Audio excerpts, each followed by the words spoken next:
5 years on from the revolution that saw the fall of the Mubarak regime, and Egypt is still on its knees. Economically speaking, the people are still waiting for promises to be fulfilled. The change they dreamed for remains elusive, and as the country endures its worst economic crisis in decades, many can barely afford the tomatoes and cucumbers that are a staple of the poor.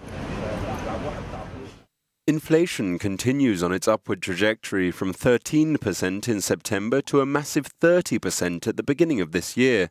Compared with the steady decline in the value of its currency, the Egyptian pound, which since October has dropped from just 9 to the dollar to 16, and it's clear to see why everyday items have become luxuries. The plunge in currency has sparked shortages in anything imported, from medicine for the critically ill to sugar, one of the only luxuries Egypt's millions of poor used to be able to afford. And with scarcity comes price hikes. Imported staples such as wheat flour, rice, sugar and coffee have seen costs increase by 80%, while food prices in general are up by almost half. Egypt is one of the world's biggest food importers.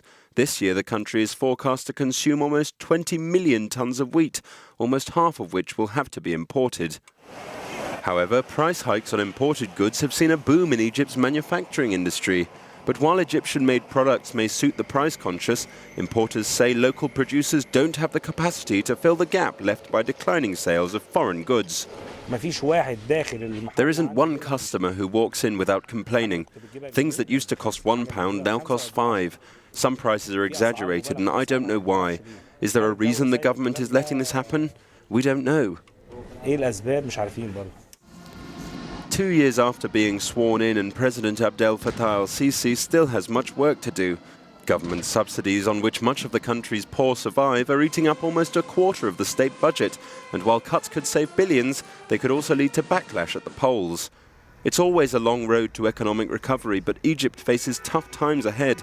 After years of turmoil, it'll be hard to attract the foreign investment required to get back on its feet.